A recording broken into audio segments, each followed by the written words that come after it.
ಎಲ್ಲರಿಗೂ ಕಥಾಕುಸುಮ ಯೂಟ್ಯೂಬ್ ಚಾನಲ್ಗೆ ಸ್ವಾಗತ. ಏ ವಿಮಲ, ಪಾಪ ಮಗು, ಅವಳದೇನು ತಪ್ಪಿಲ್ಲ ಅನ್ಲಲ್ಲ, ಮತ್ತೆ ಯಾಕೆ ಸುಮ್ಮನೆ ಆ ಮಗು ಮೇಲೆ ಕೋಪ ಮಾಡ್ಕೊಳ್ತೀಯ ಎಂದು ಇಚ್ಛೆ ತನ್ನ ತಂದೆ ಥರ ನುಡಿದಾಗ ವಿಮಲಾರವರು ಅವಳ ತಲೆಗೊಂದು ಮೊಟಕಿ, ಲೇ ತರಲೆ, ನೀನು ನಿಮ್ಮಪ್ಪನ ಥರ ಮಾತಾಡಿದರೆ ನನ್ನ ಕೋಪ ಕಡಿಮೆ ಆಗುತ್ತೆ ಅನ್ಕೋಬೇಡ, ಗೊತ್ತಾಯ್ತಾ ಎಂದರು. ಏನಮ್ಮ ನೀನು, ನಿನಗೆ ನನ್ನ ನೋಡಿದರೆ ಅಯ್ಯೋ ಅನ್ಸಲ್ವಾ? ಪಾಪ ಅಲ್ವಾ ನಾನು? ಮುದ್ದಾಗಿರು ನನ್ನ ಮೇಲೆ ಕೋಪ ಮಾಡೋಕ್ಕೆ ನಿನಗೆ ಹೇಗಮ್ಮ ಮನಸ್ಸು ಬರುತ್ತೆ ಎಂದಾಗ ವಿಮಲಾರವರು, ಏನು ನೀನು ಮುದ್ದಾಗಿದ್ಯಾ? ಮುದ್ದು ಅಲ್ಲ ಕಣೆ ನೀನು, ಪೆದ್ದು ಎಂದರು. ಅಮ್ಮ ಪ್ಲೀಚ್ ಅಮ್ಮ, ನನ್ನ ಹತ್ರ ಕೋಪ ಮಾಡ್ಕೋಬೇಡ, ನೀನಂದರೆ ನನಗೆ ತುಂಬ ಇಷ್ಟ ಅಮ್ಮ. ನೀನು ಕೋಪ ಮಾಡಿಕೊಂಡ್ರೆ ನನಗೆ ಹೃದಯ ಭಾರ ಆದಾಗೆ ಅನಿಸುತ್ತಮ್ಮ ಎಂದು ಅತ್ತಾಗ ವಿಮಲಾರವರು, ಚಿನ್ನು ಪುಟ್ಟ ಅಳ್ಬೇಡಮ್ಮ, ನೀನೀಗ ಚಿಕ್ಕ ಹುಡುಗಿ ಅಲ್ಲ, 20 ವರ್ಷ ಆಗ್ತಾ ಬಂತು ನಿನಗೆ, ಇನ್ನೇನು ಮದುವೆಯಾಗಿ ಗಂಡನ ಮನೆಗೆ ಹೋಗೋ ಸಮಯ ಹತ್ತಿರ ಬಂತು. ಮುಂದೆ ಈ ಥರ ಇದ್ದರೆ ನಿನಗೆ ಅಲ್ಲ ನನಗೆ ಬೈಯೋದು. ನಾನು ನಿನಗೆ ಸಂಸ್ಕಾರ ಕಲಿಸಲಿಲ್ಲ ಅಂತಾರೆ. ಸ್ವಲ್ಪ ನಿನ್ನ ತರಲೆ ಬುದ್ಧಿಯನ್ನು ಕಡಿಮೆ ಮಾಡ್ಕೊಪುಟ್ಟ ಪ್ಲೀಸ್ ಚಿನ್ನು ಎಂದು ಅವಳ ತಲೆ ಸವರಿದಾಗ, ಸರಿಮ್ಮ, ನೀನು ಹೇಳ್ದಾಗೆ ಗುಡ್ಗಳಾಗೆ ಇರ್ತೀನಿ, ಕೋಪ ಮಾಡ್ಕೋಬೇಡ ಪ್ಲೀಸ್, ಐ ಲವ್ ಯು ಮಾ ಎಂದು ಅವರನ್ನು ತಬ್ಬಿಕೊಂಡಳು. ವಿಮಲಾ, ನಮ್ಮ ಮಗು ತರಲೆ ಮಾಡಿದ್ರೇನೆ ಚಂದ, ಗಂಡನ ಮನೆಗೆ ಹೋದ್ಮೇಲೆ ಅವಳೇ ಬದಲಾಗ್ತಾಳೆ ಬಿಡು.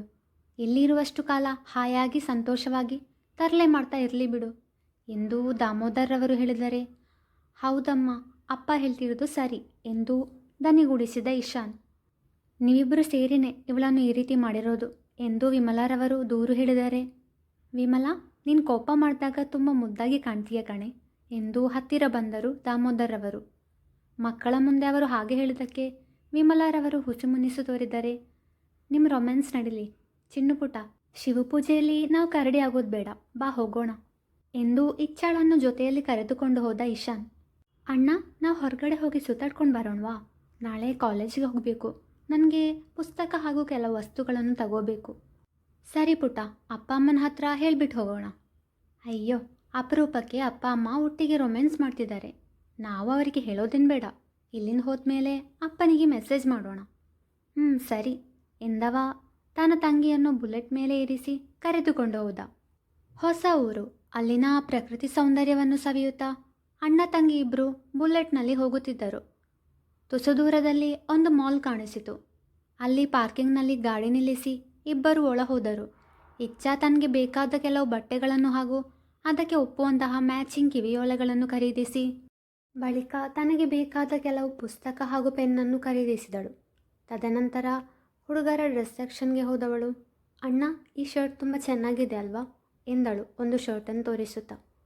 ಹೌದು ಚಿನ್ನು, ತುಂಬ ಚೆನ್ನಾಗಿದೆ ಎಂದ ಇಶಾನ್. ಇದನ್ನು ಪ್ಯಾಕ್ ಮಾಡಿ ಎಂದು ಅಂಗಡಿಯವರಿಗೆ ಹೇಳಿ ಅದರ ಬಿಲ್ ಪೇ ಮಾಡಿದಳು. ನನಗೆ ಈಗಾಗಲೇ ಬೇಕಾದಷ್ಟು ಶರ್ಟ್ ಇವೆ, ಮತ್ತು ಯಾಕೋ ಚಿನ್ನು ಇದು ಎಂದು ಪ್ರಶ್ನಿಸಿದವನನ್ನು ನೋಡಿ, ನೋಡು ಅಣ್ಣ, ಆ ಶರ್ಟ್ ನಿನಗೆ ತುಂಬ ಚೆನ್ನಾಗಿ ಒಪ್ಪುತ್ತೆ, ಅದಕ್ಕೆ ತಗೊಂಡೆ, ಸುಮ್ಮನೆ ಓವರಾಗಿ ಮಾತಾಡಬೇಡ ಎಂದಳು. ಸರಿ ಬಾ, ನಿನಗೆ ನಿನ್ನ ಫೇವ್ರೆಟ್ ಐಸ್ ಕ್ರೀಮ್ ಕೊಡಿಸ್ತೀನಿ. ಇಲ್ಲ ಅಣ್ಣ, ನಾನಿನ್ನು ಸ್ವಲ್ಪ ದಿನ ಐಸ್ ಕ್ರೀಮ್ ತಿನ್ನಲ್ಲ, ಆಮೇಲೆ ಥ್ರೋಟ್ ಇರಿಟೇಷನ್ ಆದರೆ ಹಾಡೋಕ್ಕಾಗಲ್ಲ ಎಂದವಳ ಕಡೆಗೆ ಕಣ್ಣಗಲಿಸಿ ಅಚ್ಚರಿಯಿಂದ ನೋಡಿದವನು. ಚಿನ್ನು, ಏನಂದೆ? ನೀನು ಹಾಡೋದಾ? ಯಾವಾಗಲಿಂದ ಹಾಡೋಕ್ಕೆ ಶುರು ಮಾಡಿದೆ? ಇವತ್ತು ಬೆಳಗ್ಗೆ ನ್ಯೂಸ್ ಪೇಪರ್ ಓದಿದಾಗಲೂ ಈ ಸುದ್ದಿ ಬಂದಿರಲಿಲ್ವಲ್ಲ ಎಂದು ಅವಳ ಕಾಲೆಳೆದಾಗ, ನನಗೂ ಗೊತ್ತಿರಲಿಲ್ಲ ಕಣೋ ನಾನು ಹಾಡ್ತೀನಿ ಅಂತ, ಆದರೆ ನಿನ್ನೆ ರಾತ್ರಿ ಮಲಗಿದ ಮೇಲೆ ಒಂದು ಕನಸು ಬಿತ್ತು ಕಣೋ. ನಾನೊಂದು ಸ್ಟೇಜಲ್ಲಿ ನಿಂತ್ಕೊಂಡು ಒಂದೇ ಉಸಿರಂತೆ ಇನ್ನು ನಾನು ನೀನು ಎಂದು ಹಾಡ್ತಾ ಇದ್ದೆ. ಹಾಡು ಮುಗಿದಾಗ ವೇದಿಕೆಯಲ್ಲಿ ಕುಳಿತಿದ್ದವರೆಲ್ಲರೂ ಎದ್ದು ನಿಂತು ಚಪ್ಪಾಳೆ ತಟ್ಟಿದ್ದಲ್ಲದೆ KS ಚಿತ್ರಾರವರು ಬಂದು ನನಗೆ best singer of India award ಕೊಟ್ಟರು ಕಣೋ. ನನಗೆ ಎಷ್ಟು ಖುಷಿಯಾಗಿತ್ತು ಗೊತ್ತಾ? ಅದಕ್ಕೆ ಇನ್ನು ಮುಂದೆ ಐಸ್ ಕ್ರೀಮ್ ಎಲ್ಲ ತಿನ್ನಲ್ಲ ನಾನು, ನನ್ನ ಸ್ವರ ಚೆನ್ನಾಗಿರಬೇಕು ಎಂದಾಗ ಇಶಾನ್, ಏ ಡೌರಾಣಿ, ಸಾಕು ಸಾಕು, ಎಷ್ಟು ಅಂತ ಸುಳ್ಳು ಹೇಳ್ತೀಯ ಕಣೆ, ಬಾ ಐಸ್ ಕ್ರೀಮ್ ತಿನ್ನೋಣ ಎಂದವ ಅವಳಿಗೆ ಐಸ್ ಕ್ರೀಮ್ ಕೊಡಿಸಿ ತಾನೂ ತಿಂದ. ಚಿನ್ನು ಪುಟ್ಟ, ನೀನಿನ ಮುಂದೆ ಅಮ್ಮ ಹೇಳ್ದ ಹಾಗೆ ಕೇಳ್ತೀಯಾ? ನಿನ್ನಿಂದ ತರಲೆ ಮಾಡದೇ ಇರೋಕ್ಕೆ ಸಾಧ್ಯನಾ ಎಂದು ಇಶಾನ್ ಕುತೂಹಲದಿಂದ ಪ್ರಶ್ನಿಸಿದರೆ, ಇಲ್ಲಪ್ಪ, ನನ್ನಿಂದದೆಲ್ಲ ಆಗಲ್ಲ ಎಂದಳು. ಮತ್ತು ಆವಾಗಲೇ ಅಮ್ಮನ ಹತ್ರ ಹೇಳಿದ್ದು, ಸದ್ಯಕ್ಕೆ ಅಮ್ಮನ ಕೋಪ ಕಡಿಮೆ ಮಾಡಬೇಕಿತ್ತು, ಅದಕ್ಕೆ ಹಾಗಂದೆ. ನಂಗೆ ಗೊತ್ತಿತ್ತು ನೀನು ಮತ್ತು ಅಪ್ಪ ನನ್ನ ಸಪೋರ್ಟ್ ಮಾಡ್ತೀರಾ ಅಂತ. ನಿನ್ನ ಪ್ರಶ್ನೆ ಮುಗಿದಿದ್ರೆ ಬಾ ಮನೆಗೆ ಹೋಗೋಣ ಎಂದಳು. ತದನಂತರ ಇಬ್ಬರು ಮನೆಗೆ ಹೋದರು. ಮನೆಗೆ ಬಂದಾಗ ಮನೆಯ ಮುಂದೆ ವಿಮಲಾರವರು ಹಾಗೂ ದಾಮೋದರ್ರವರು ಇವರಿಬ್ಬರಿಗಾಗಿ ಕಾಯುತ್ತಾ ಕುಳಿತಿದ್ದರು. ಇಬ್ಬರ ಮುಖದಲ್ಲೂ ಕೋಪವಿತ್ತು. ಎಲ್ಲಿ ಹೋಗಿದ್ರಿ ಇಬ್ಬರು?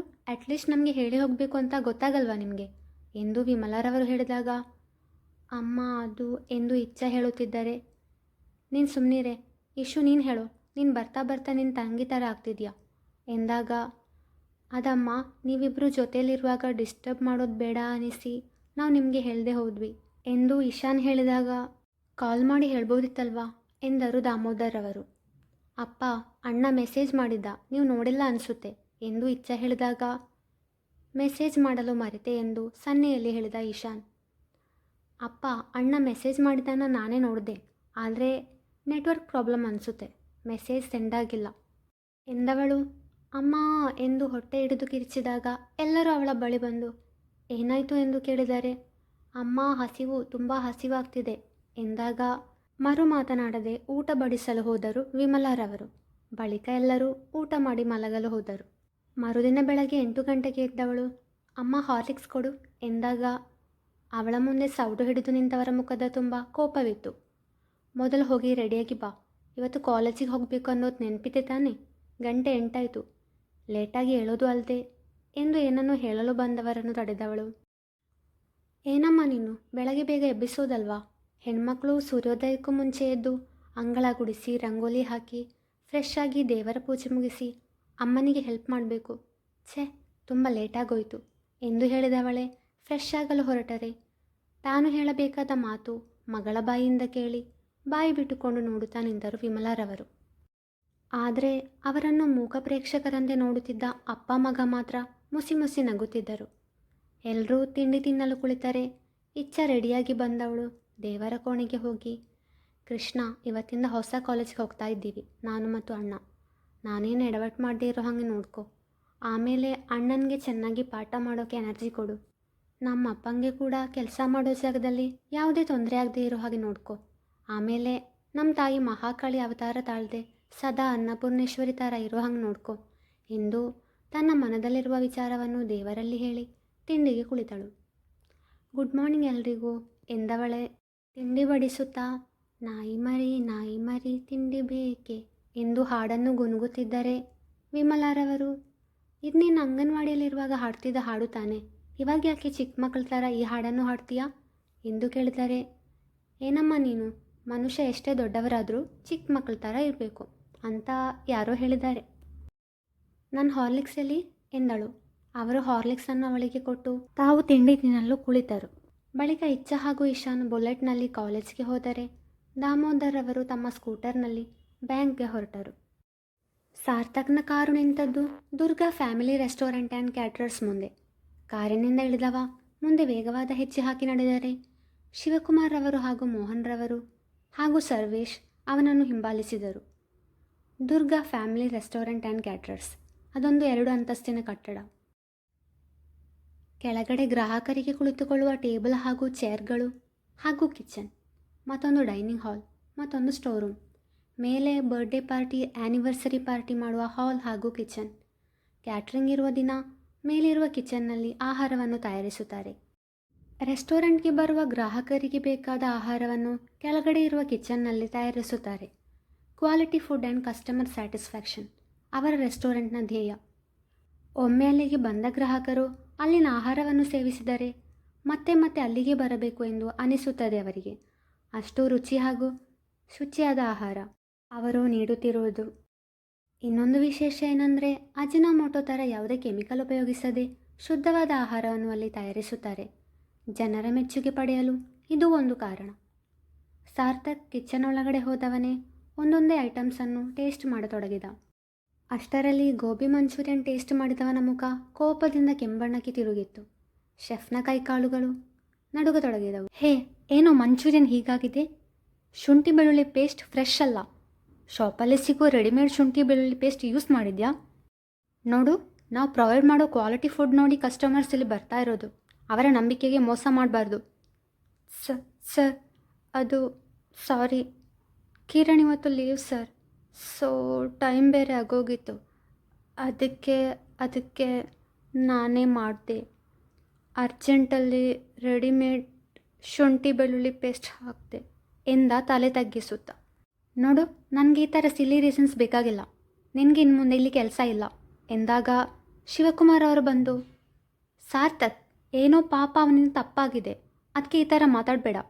ಅವನನ್ನು ನಂಬಿ ಅವನ ಕುಟುಂಬ ಇದೆ. ನೀನು ಅವನನ್ನು ಕೆಲಸದಿಂದ ತೆಗೆದು ಹಾಕಿದರೆ ಅವರ ಜೀವನಕ್ಕೆ ಅವರೇನು ಮಾಡಬೇಕು ಎಂದರು. ಅಪ್ಪ, ಇವನನ್ನು ನಂಬಿ ಇವನ ಕುಟುಂಬ ಇದ್ದರೆ ನಮ್ಮನ್ನು ನಂಬಿ ಸಾವಿರಾರು ಕಸ್ಟಮರ್ಸ್ ಇದ್ದಾರೆ. ಅವರಿಗೆ ಮೋಸ ಮಾಡೋದು ಸರಿನಾಪ್ಪ? ಇದು ನನ್ನ ಅಮ್ಮನ ಹೆಸರಲ್ಲಿರೋ ರೆಸ್ಟೋರೆಂಟ್. ದುರ್ಗಾ ರೆಸ್ಟೋರೆಂಟ್ಗೆ ಯಾರಾದರೂ ಏನಾದರೂ ಹೇಳಿದರೆ ಅದು ಅಮ್ಮನಿಗೆ ಹೇಳಿದ ಹಾಗೆ ಅನಿಸುತ್ತೆ. ಅದು ನನಗೆ ಇಷ್ಟ ಇಲ್ಲ.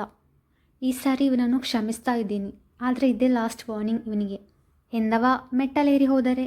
ಅವನ ಸ್ವಭಾವ ಗೊತ್ತಿದ್ದು ಯಾಕಪ್ಪ ಹೀಗೆ ಮಾಡಿದೆ ಎಂದು ಶಿವಕುಮಾರ್ರವರು ಶೆಫ್ ಹತ್ರ ಹೇಳಲು ಅವನು ಕ್ಷಮೆ ಕೇಳಿದ.